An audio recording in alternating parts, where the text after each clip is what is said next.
So you use one of those and you ask the patient to hold it as long as they possibly can.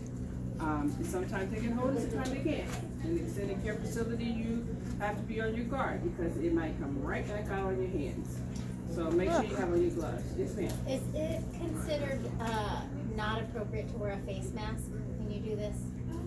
You know, I would probably wear a face mask if if you felt uncomfortable with it, or if the person kind of blows out a lot. Of course, It wouldn't be considered rude? it wouldn't be considered rude at all. No. I would probably put it on when their back is turned to me, so they won't feel so bad. That's fine. Yeah. And this here is what you call a high volume enema. We used to call this there were 3 H's: high, hot, and hell of a lot. Because it was like 1,500 milliliters of fluid, and it's warm, and you would insert this into the rectum, just about as far as the tip where the cover is usually lubricated too, but I always bring extra lubricant. And you insert it, you release the clamp, and you keep it probably just a little bit at your head height of your head, unless you guys are really tall, because you don't want it to go in really fast and be a lot of pressure on the patient's valve. So this is what they call, we used to do a cleansing enema, and sometimes I used to have to do up to 3 to 4 on one person to make them clear. When Professor DiMaggio was talking about the Go Lightly, I was the Go Lightly of the 1970s, because that's what I had to do as a nurse. They used to have it where you could put soap suds or Castile soap in these, but they kind of outlawed those because of perforation of the lower bowel, so we don't use that anymore. When you give an enema, of course you protect the bed with a Chucks, the bed protector. You put that on the client to help protect the bed itself, okay? To help protect the client. What are these? Stool, urine collection. If you have a patient that doctor say, I want a stool and a urine specimen, you put this in the toilet or on the bedside commode just like this. You say urine, you say stool. And this is the way you can make your collection. Normally it's just one, it's for the urine, and you put it here, and you collect. And it has measurements on the inside where you can kind of measure how much the patient has put out. Okay? These are disposable. If your patient uses it, I usually have their name on it. Nowadays you have private rooms. If you're in a semi-private room, always put your patient's name on it and instruct the client, if you go to the bathroom, please get your hat so that we'll know it's your urine that's out there. Same thing with the stool. This here is a graduate. When I talked about inserting a Foley catheter, then emptying in the graduate, this is a graduate.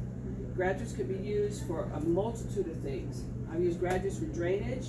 I've used them for a stool, I've used them for urine. But if I have a client who has a drain in, a Foley catheter in, and all kind of stuff, and I want to use a graduate, I label my graduate. Urine, stool, drainage, this. So you'll know what's in what. Okay? With a Sharpie. With the Sharpie. Because you don't want to look at this like, oh my God, his urine is that yellow? Or, oh my God, his urine is blue or brown or whatever color it is. You want to make sure you label those. These are our urinals. Urinals are usually made, well not usually, urinals are made for men, of course. With the urinal, you can place it in place of the client, or you can say, are you comfortable enough? If he has good dexterity, he can put it in his penis in himself. A lot of clients will say, just leave it in between my legs. And you go, oh, okay, I'll leave it between your legs, but I'll be back in an hour to check on you. Because what happens is you lay it in between their legs and it's there for a long time. Skin breakdown? Skin breakdown on the sides of their thigh. Overfill. I'm sorry? It overflows. I'd be like, oh, now I gotta clean the whole bed. So I think most of you who work in the hospital, they still have hourly rounds. If I had one of these and put this in a patient's bed, I would go hourly rounds and clean it. What I would ask you to do is, when you have a patient with this, please don't put this on the bedside table without rinsing it out and it's yucky. If the patient wants to, because some people say, don't leave it closed. Make sure you go into the bathroom, really clean it up really good, squirt a little soap in there, really clean up really good, dry the outside, close it up, and put it on the side of his bed, or put it on his side rail. But you will go in, and I've seen this, where the urinal is this full, and it's laying on the table like that. Or it's laying on the side rail like this. Please watch that patient. Again, if it's in a semi-private room, put their names on it. If it starts looking yucky, because some of the urinals do begin to look yucky after a while, throw it away. Get him another one. You don't have to just have one. You can have more than one, okay? Now, here's my favorite tool, bedpans. This is what we call a fracture pan, and this is just a regular bedpan.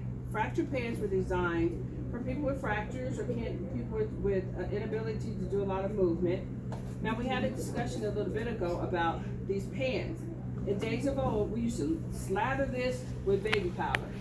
But now they have that Johnson & Johnson thing going on. I don't know if they still have baby powder in the hospitals or not. But you can put baby powder on here so the patient won't stick. Okay? You put baby powder. We used to put baby powder right here because it slid up under the patient easier. So I'm gonna show you how that's done. This is what we call a fracture pan. Patient calls on the phone on the call line. I have to use the urine. I mean, I have to urinate. I have to have a bowel movement. So what you're gonna do is you're gonna go to one side of the client. I'm on her left side, and then what I'm gonna do is I'm gonna cross her left leg over to her right, and her body and gravity is gonna help move her over, turn her over. From there, I'm gonna grab the bedpan. I'm gonna place it up under her, where it's comfortable for her, where she can relieve herself in the bedpan without worried about it flowing over on her. So the patient lays on the bedpan. How do I position her? Do I just leave her laying back like that? No, lift her up. Lift her up as high as she can go, or high as tolerated. You lift the patient up. I have had young ladies, like after having babies or in OB, I put them in the Indian style because it helps them relieve pressure, and then they can urinate a lot better, okay? So you make sure you go in and you get them off the bedpan, because they'll sit there, and before you know it, they have a nice rim on their behind that mimics this, and they can actually have skin breakdown. So you want to make sure this is away. When you have a fracture pan, now see, when you put this bedpan in, the bigger one goes to the back. With this, the bigger one goes to the front, because it's called a fracture pan. You can put powder here. You can have them lift their hips, lift your hips, and it can go up onto them, or you can have them turn over and you can get on them. This is to help not have the patient in such a high position that they can't tolerate it, or if they've had a fractured hip or whatever. Couple of things you can do. When a person's on a bedpan, you can lay a chuck over their body like this, especially if they're one that does a lot of, urine. You can lay the chuck like this. It gives them a little privacy too, especially if they're trying to have a bowel movement. It's kind of hard to go. You can put this chuck over them. Okay. Then what you're going to do is you're going to take some toilet paper, and you're going to, on a female, you're going to wipe her from back to front. Nope. To clean.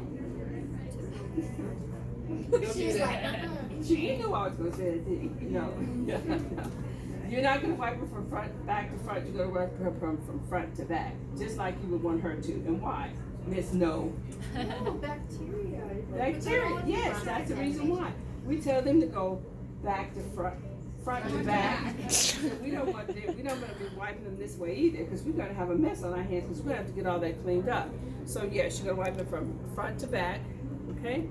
Is there wet wipes? Like the wet They do sometimes have wet wipes in the hospital. If they don't, and you know that they're like really kind of sweaty and they really need to wipe, there's nothing wrong with getting about 2 or 3 washcloths, nice warm soapy water, wipe them down, give them a dry one, and they'll probably appreciate it. After you've wiped them down, you can also offer them a nice warm towel to wash their hands, especially if they're in the bed, because it makes them feel good, even though they didn't do anything, but they've been on the bedpan and they feel better. So those are the bedpans. I used to say, I tell everyone, in days of old, I used to have to clean these every shift. They were metal, like that. And I had to go in and I had to go to the Johnny Hopper is what we call them. And I had this big brush that looks like one of those big barbecue brushes and just slap your barbecue in. Now nobody's gonna want to do barbecue anymore. And I used to have to clean in here, around here, clean here, turn them over on their face. And then I had to go